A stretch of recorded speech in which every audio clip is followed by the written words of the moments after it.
Bonsoir à toutes et à tous et bienvenue dans cette édition d'information. Les titres. Ce samedi, les membres du Parti d'Union des démocrates pour la renaissance de la Guinée ont tenu leur assemblée générale à leur siège à Kipé. Baouri justifie son entrée au cabinet du chef de file de l'opposition. Vous l'aurez dans cette édition d'information. L'humanité a célébré ce samedi 27 février la journée internationale des ONG.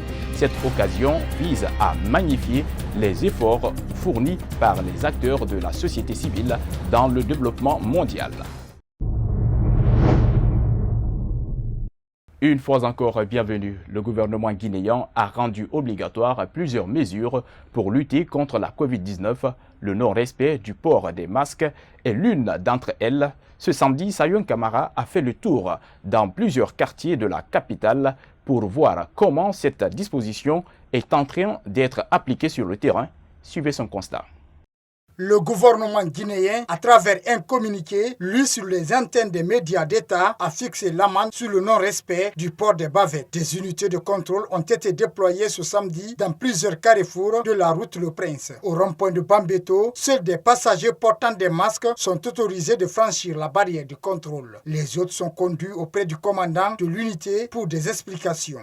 Si à Bambeto, la méthode d'application est dénoncée par les usagers, à Koza, elle est modérée. Hors caméra, le chef de l'unité déployé dans cette zone explique que cette première journée consiste à immobiliser les usagers qui ne portent pas de masque afin de les sensibiliser. Selon lui, le vrai contrôle se fera le lundi 1er mars. Ainsi, quiconque n'aura pas son masque sera soumis au paiement d'une amende de 50 000 francs guinéens. Au rond-point de Kisoso, sur l'autoroute Fidel Castro, contrairement à la route Le Prince, les agents de contrôle sont invisibles. Le port des bavettes est loin d'être une priorité pour les usagers de la route. Du 2 poids 2 mesures qui pourrait être un facteur de réticence dans les autres parties de Conakry, font remarquer des observateurs. Le journaliste sportif historien Amadou Djoulde Diallo a été arrêté ce samedi et conduit à la direction nationale de la police judiciaire. Selon l'un de ses avocats rencontré par notre reporter, il est poursuivi pour diffamation à l'endroit du chef de l'État. Ibrahima Soribari, reportage. C'est au stade du 28 septembre, pendant qu'il exerçait le sport comme chaque week-end, le doyen journaliste Amadou Djoulde Diallo a été interpellé par une équipe de la direction de la police judiciaire. Informé de la situation, l'un de ses avocats lui a rendu visite. Au sortir de la DPJ, Maître Alseni Essata Diallo déplore la façon dont son client a été arrêté. Je précise d'abord, jusqu'à preuve du contraire, qu'il a été kidnappé et non arrêté, parce qu'il n'a reçu au préalable aucune convocation. Aucune convocation ne lui a été tendue par qui que ce soit. Donc, soudainement, c'est une réquisition de comparaître qu'on lui a tendue. C'est bizarre. Et voilà, il a obtempéré et puis il a obéi, il a suivi. Donc, c'est dommage qu'un citoyen, à notre temps, puisse être kidnappé comme ça, arrêté comme ça, sans être invité par une convocation, étant donné que c'est un citoyen. Pour l'instant, le journaliste doit encore attendre pour sa libération, car la DPJ a décidé de le placer en garde à vue jusqu'au lundi. Il sera entendu par un juge. Le lundi très tôt le matin, on sera là, il sera entendu, et après on fera tout pour que ce dossier soit déféré dès le lundi. Il serait reproché à Amadou Djoulde Diallo d'avoir tenu des propos diffamatoires à l'endroit du président Alpha Condé dans un entretien accordé le mois de janvier dernier à la radio Lynx FM dans l'émission Œil de Lynx. Mais pour des observateurs avertis, depuis longtemps, le pouvoir d'Alpha Condé cherche à faire taire Amadou Djoulde Diallo.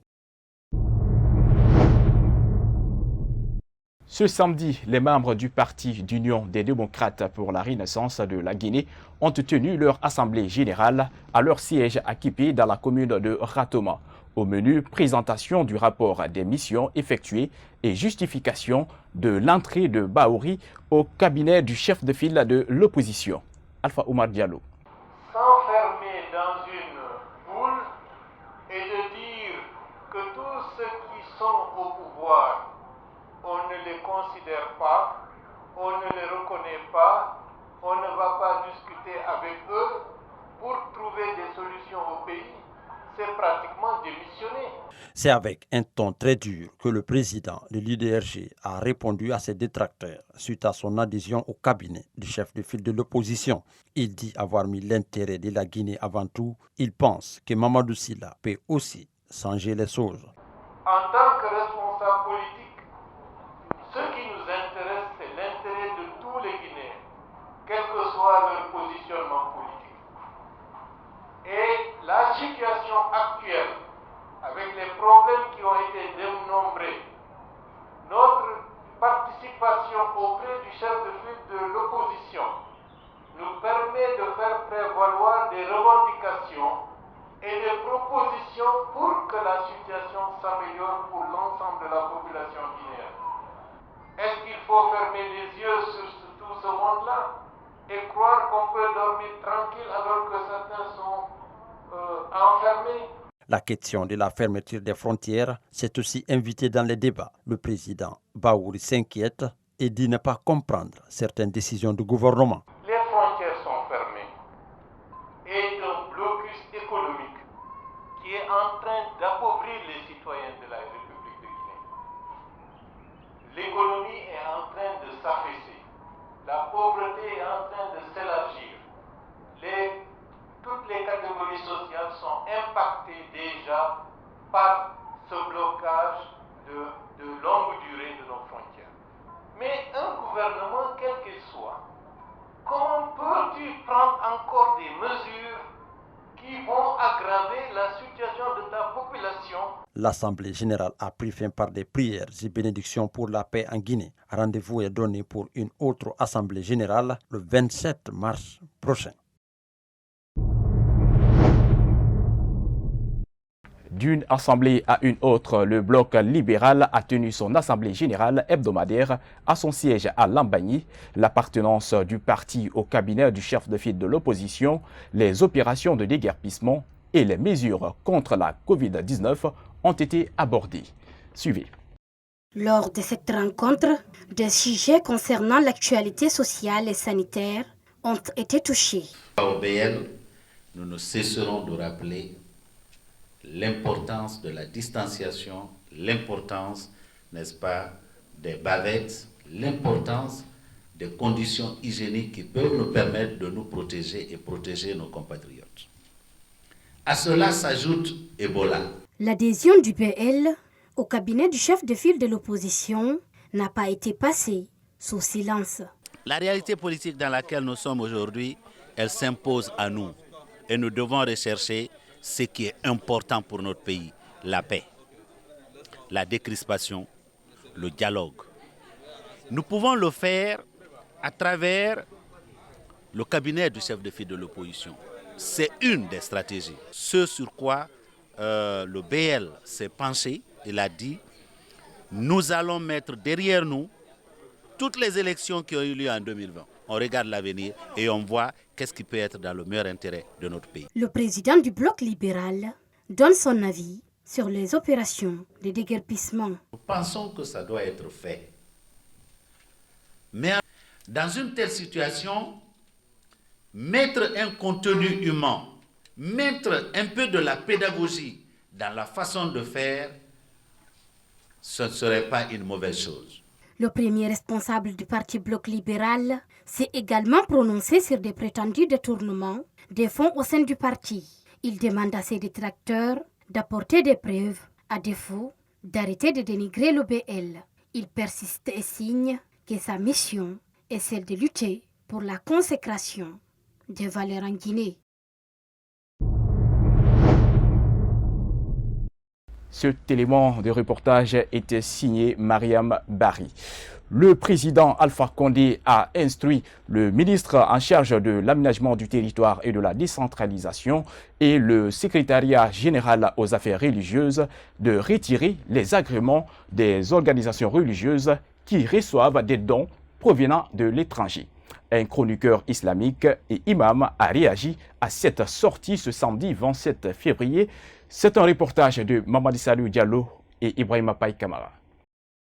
Le président Alpha Condé multiplie les décisions jugées impopulaires. Il s'en prend aux organisations religieuses en demandant le retrait des agréments de toutes celles qui reçoivent des financements provenant de l'étranger. Mais ce chroniqueur islamique soutient qu'aucune association islamique, à sa connaissance, ne reçoit de l'aide extérieure. À notre connaissance, d'abord, on ne connaît pas une organisation qui reçoit le financement de l'extérieur. Ça, c'est un. Et on ne connaît pas une organisation qui va à l'encontre des décisions du secrétaire général des affaires religieuses, à plus forte raison, des décisions du gouvernement. Au contraire, ces organisations contribuent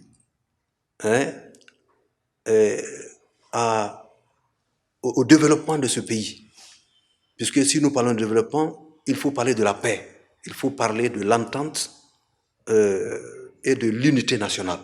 Donc ces organisations contribuent dans ce sens. Puisqu'aucune menace djihadiste ne plane sur la Guinée, cet imam estime que l'objectif de cette décision se trouve ailleurs. L'appel, c'est vraiment de faire beaucoup attention et de savoir que les religieux dans ce pays, puisque c'est d'eux qu'il s'agit, les organisations islamiques, c'est les religieux qui les dirigent, donc c'est de faire beaucoup attention et de savoir que ces religieux contribuent beaucoup pour le développement de ce pays, puisqu'on ne peut pas parler de développement sans paix. Depuis le mois de novembre 2020, les organisations religieuses étaient dans les collimateurs du président guinéen. D'ailleurs, il avait ordonné à l'époque à son gouvernement de veiller scrupuleusement au fonctionnement et au financement de ces structures.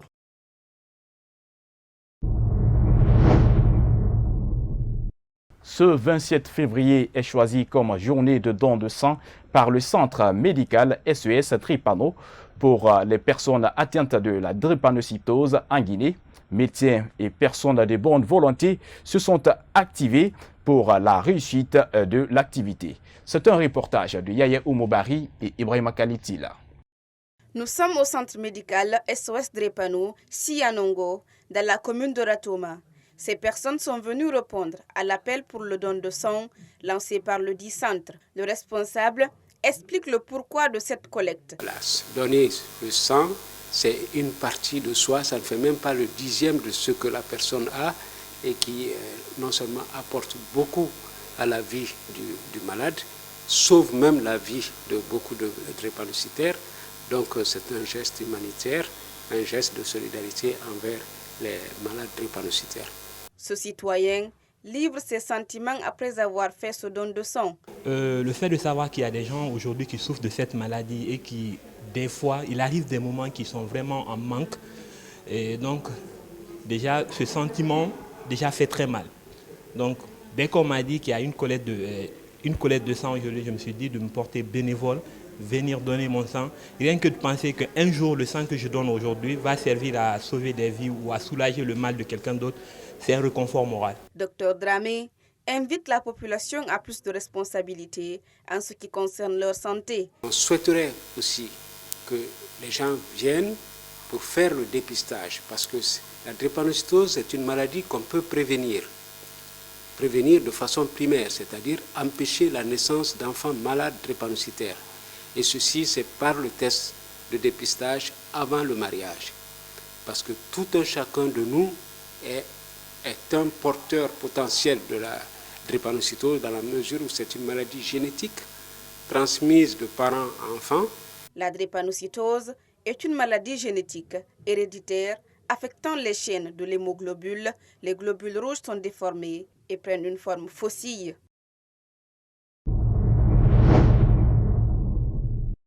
Sept voitures et un cimetière sont partis en fumée dans la nuit du 26 au 27 février à Sangoya. Le feu serait parti d'un dépotoir d'ordures avant d'atteindre un garage, puis le cimetière. Bintou Souma et Ibrahima Paye Kamara pour le reportage. C'est aux environs de 14 heures qu'un incendie s'est déclaré dans ce dépotoir d'ordures. Le feu s'est propagé dans le cimetière, puis au garage où étaient stationnés plusieurs véhicules.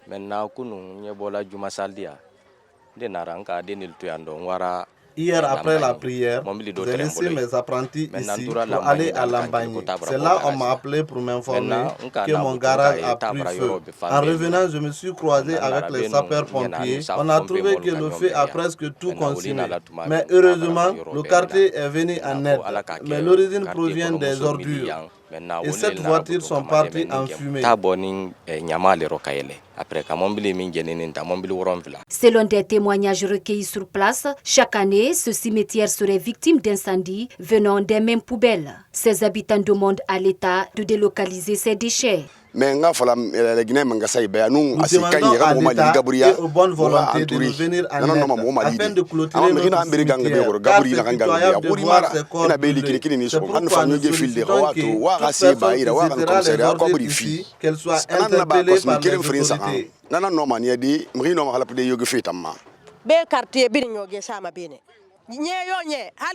Tout le quartier déverse les ordures ici. Même là où nous sommes arrêtés là, se trouvent les corps. Je demande aux autorités de nous aider et prendre des dispositions pour mettre fin à cette pratique.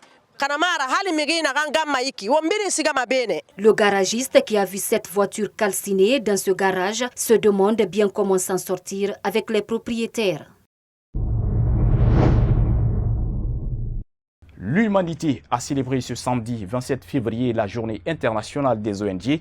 Elle a été instituée en 2010 par les Nations Unies et vise à magnifier les efforts fournis par les acteurs de la société civile dans le développement mondial.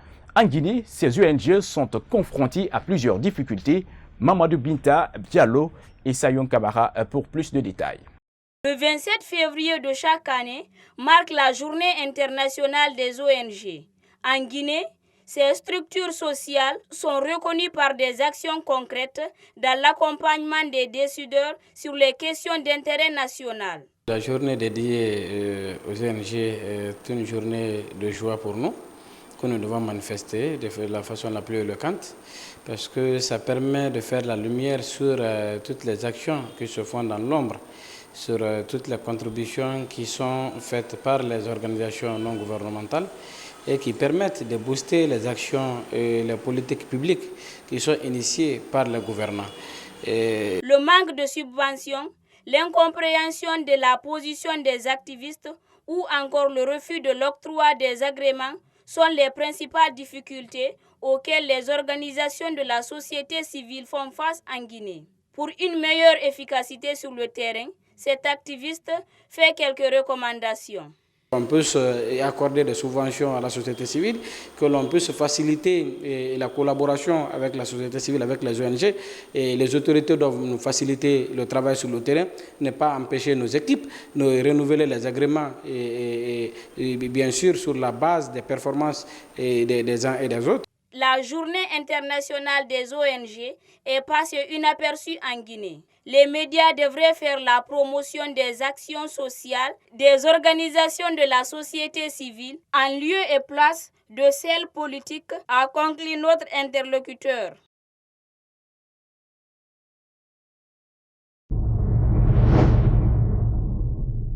Ce vendredi, l'association des jumeaux et jumelles a officiellement lancé ses activités en Guinée. Ses membres comptent lutter contre la mendicité que subissent cette catégorie dans les rues, devant les mosquées et autres espaces publics. Yaya Bari et Ibrahima Paye Kamara nous signent ce reportage.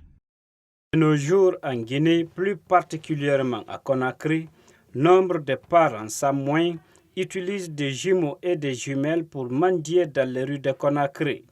Face à ce phénomène, une association porte déjà la voix de cette catégorie. Après mon cycle universitaire avec mon frère jumeau, je me suis concerté avec des sœurs jumelles. C'est à travers ça que nous avons eu l'idée de créer l'association des jumeaux et jumelles de Guinée. Le but de l'association, c'est contribuer à la valorisation des jumeaux et aussi venir en aide aux plus démunis. Surtout, nous allons scolariser les enfants. À travers ça, ça peut aider la maman à la conscientiser réellement ce qu'elle fait comme ça, c'est pas bon. Cette structure entend tout de même aller jusqu'au bout. Le ministère de l'Action sociale, grâce à leur soutien, nous pourrons lutter contre ce fléau. Nous lançons un appel aux personnes de bonne volonté de venir en aide à l'association des jumeaux et jumelles pour que ces enfants puissent avoir quelque chose à faire dans la vie. Ces jumeaux et jumelles demandent aux personnes de bonne volonté de leur venir en aide, ce qui permettra une synergie d'action afin de lutter contre ce phénomène à travers la sensibilisation des...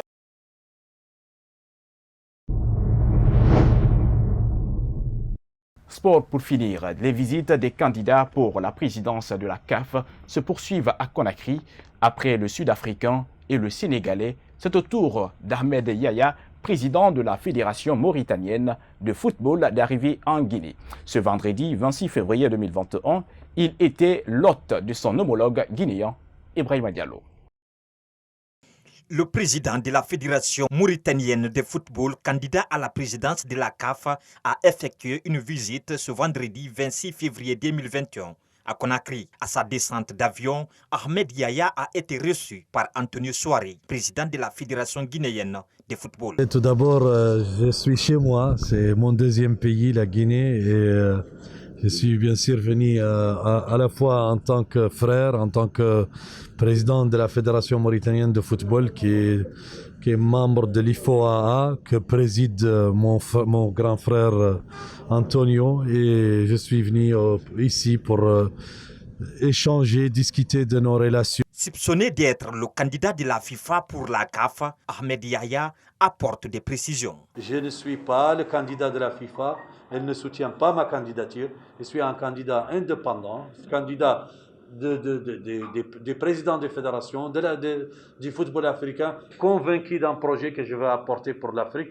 Venu accompagner son candidat idéal, Souleymane Waberi justifie sa présence en Guinée. C'est une occasion pour moi d'accompagner mon frère Ahmed Yahya et de visiter mon grand frère Antonio, que j'ai très bonne relation avec lui depuis longtemps. Je voulais profiter de cette occasion pour voir le travail, vraiment le bon travail qui est fait par mon cher frère Antonio Souaré. Ahmed Yahya est à Conakry pour solliciter le soutien d'Antonio Souaré pour sa candidature au poste de président de la CAF. Le congrès électif de la Confédération africaine de football est prévu le 12 mars prochain au Maroc. Fini cette édition d'information. Grand a été le plaisir pour moi de vous servir. Merci de l'avoir suivi et surtout prenez soin de vous car chaque jour est une vie. Au revoir.